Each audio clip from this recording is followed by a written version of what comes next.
Welcome to the Trade Up Podcast. I'm Lisa Brandt with John Finan. We co-authored the book Trade Up, Why Buy a Job When You Can Start a Career? And as we look towards season 2 of this podcast series, we're looking for interesting guests. If you're an apprentice or new to a trade and you think sharing your journey might help others who follow, send John an email, john@tradeupbook.ca. Today, John offers his thoughts on the priorities of high schoolers as they prepare to enter the workforce. They're training for skilled trades and have thoughts about what they want out of their jobs. We seem to be in turbulent times, but John has a dose of perspective for us. And an organization we hadn't heard of, even though it's been around for more than a decade, Helmets to Hardhats. The Ontario government is putting $3 million over 3 years into this nonprofit to help more ex-military personnel train for a new career in a skilled trade.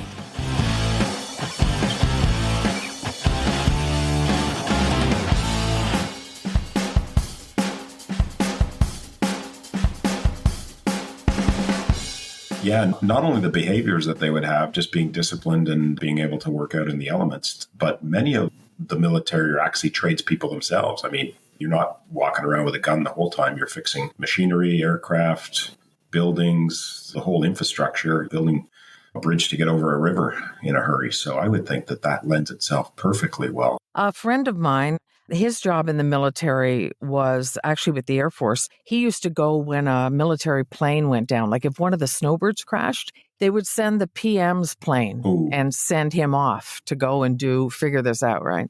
And he looked hard at getting into skilled trades until he realized how big his pension was and decided to buy a boat. But so it's not for everybody. But if you're just regular military, right, it's a different story. Good for him. Well, I think a lot of military, after their 20 years of service, their pension is decent. And let's face it, if you started as a younger person in your late teens or early 20s, you're not 50 yet. So you've got a second career ahead of you. So why not take what you've learned in the military and leverage that, continue to get the pension, of course, and live your best life. Yeah, I thought it was cool, never having heard of this Helmets to Hardhats before, but it sounds like they're doing great work.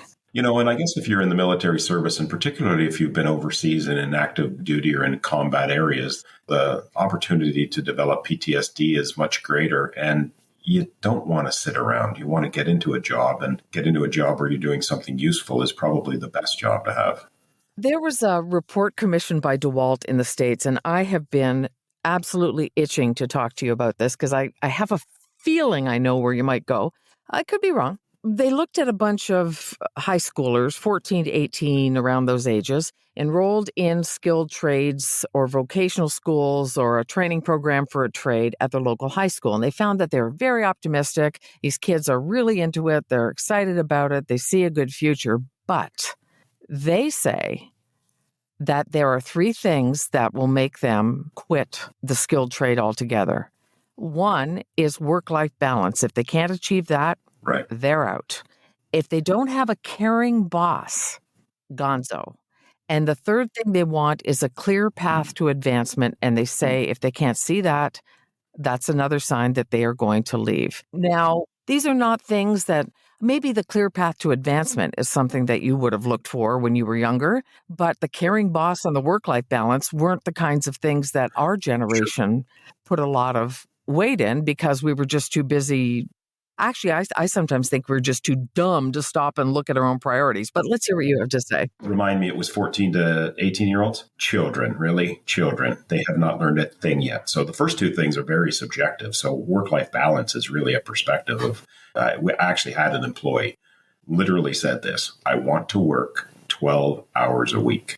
And he's my age. We were younger then, but we weren't teenagers. He was in his 30s. And he literally wanted just enough money to spend on the things that he wanted. His spouse was earning a good bit of money. They had no children. I'm not sure he was actually married at that point. I think he did go on to get married, and they had at least one child. But at that point, I think that was work-life balance for him, was, 12 units of work and all the other units of not work. And so when you think about work-life balance, I don't know. I just think that you're chasing something that's not quite possible. If you're looking for that, you're probably going to be constantly disappointed. I think the better thing to search for is a work-life integration, because at the end of the day, whenever I hear somebody talking about work-life balance, what I hear them saying, and this is just me, I hear them saying work is bad everything that's not work is good. And I think if you're going to be successful, not just monetarily and being able to keep a roof over your head, but just sort of enjoy your life to the extent that you're actually comfortable with what you're doing and you feel you're productive, work is a big part of that. And you better just own up to that right off the hop. So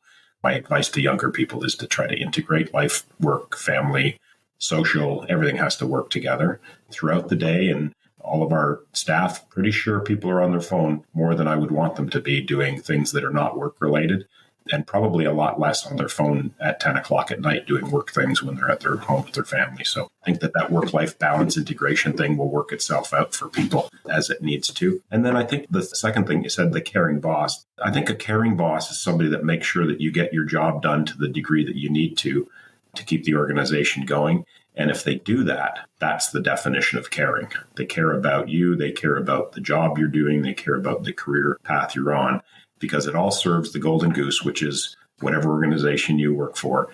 And you got to keep the organization churning, whatever that organization is. And if somebody is letting people slide, be less productive than they can be, do things that they shouldn't, that's not caring. That's just a lazy manager. So, and I don't even know how you define a caring boss. Here's what comes to me when I think about a caring boss. I think I go to a boss and I say, and this isn't something I would do often. I do it once. I go and I say, I have an emergency at home. Something has happened. I need to go. I will make it up another time. And they say, go. That's somebody who cares that and understands that you have a life outside of work, and somebody else will make up for it. You will make up the time another time. They trust you. That's the kind of thing that comes to mind for me. And for work-life balance, younger people, especially these kids who've been through the pandemic, and they're like, we lost so much time. We lost our social time. We lost the important things that kids are supposed to get. And I think they're saying, screw it. I'm not going to put up with this. I know they're 14 to 18 and everything changes and their hippocampus isn't solidified or whatever's going on in their brains at this age. But I'm kind of with them. Work is important and it's got to be a part of your life, but it can't be everything. It can't be the whole enchilada. No, I agree. And I guess where's the happy medium? Knowing full well that, 20% of those 14 to 18-year-olds, no matter what you do, they're going to push much harder than the others. I heard an interesting thing. It was a podcast I was listening to the other day, and they were talking about a subject that everybody knows tons about. Boys don't mature as quickly as girls do.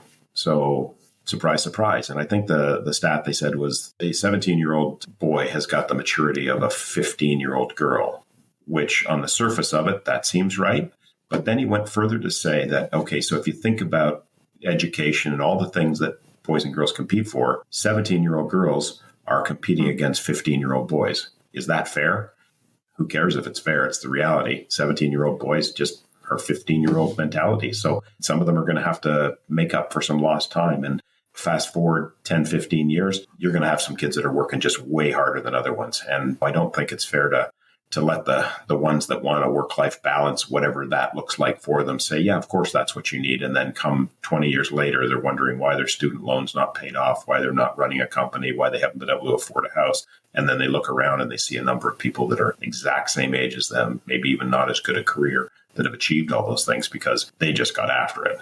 And at the end of the day, the economy we work in is driven by results. And if you're not producing results, you're not going to get the rewards you want. And if you're fine with not having that, that's good. But just be very clear that 20 years from now, everything you've achieved at the age of 35 will be as a result of your work habits. And if your work habits are subpar to the average, you're not going to be where you likely want to be. I think back to my dad's company and different job sites I've been on. And if someone said, I want a work-life balance, I mean, it just doesn't compute. I wonder if the trades, some of the trades and some of the sites and some of the managerial approaches will allow for that kind of attitude, or if it will be more get it done and show me what you can do.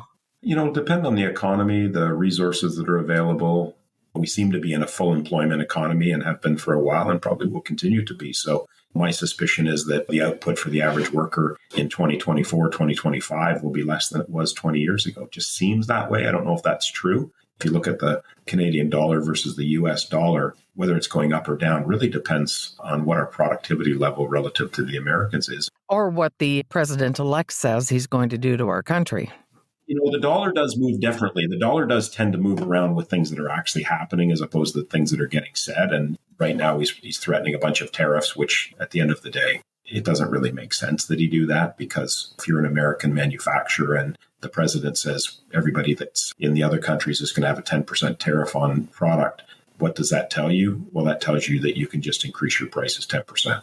So it hurts everybody. And at the end of the day, there's products that go to Canada that their manufacturers need and are tied into. And it's just, I don't really put a lot of stock in that kind of thing. It just, money makes sense. Rhetoric doesn't always make sense. It just gets votes. So do you think it's not going to happen? The short answer is no. But the real answer is that in some categories it will. There's probably some things that Canadians are shipping across the border that Americans have a harder time competing with. And in those cases, the tariff. So he gets to win both ways. He gets to talk tough. And let's say there's a basket of 10,000 items every day that cross the border. If he gets a 20, what did he say, 10 or 25%? 25. Is there a product of those 10,000 that we ship to the States that putting a 25% tariff on is actually leveling the playing field? There probably is. So if he gets 1 out of 10,000 that he puts an increase on and gets a tariff on, he gets to say that he did exactly what he said he was going to do. And that's what's important, really. We're living in a brave new world, John. You know what? I just finished reading a book on the history of the Central Intelligence Agency, and it really didn't go specifically into a lot of different things, but all of the chaos that went on between the end of the Second World War and I guess the time in which Nixon walked out of office, what we're going through now and have for the last 10 years is nothing compared to what went on there. The Watergate scandal, the communist hearings that went on, the assassination of the president, the Korean War, all of the different things, the Bay of Pigs things. It's just, we focus on what's happening today and at the expense of forgetting about what happens at other days. I think generally speaking, things are much better now than they ever were, but we forget that.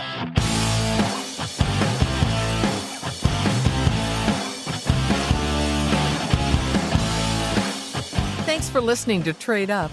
On behalf of John Finan, I'm Lisa Brandt, hoping you'll check out the other episodes and our book. And feel free to get in touch. Email John at tradeupbook.ca. Talk to you next time.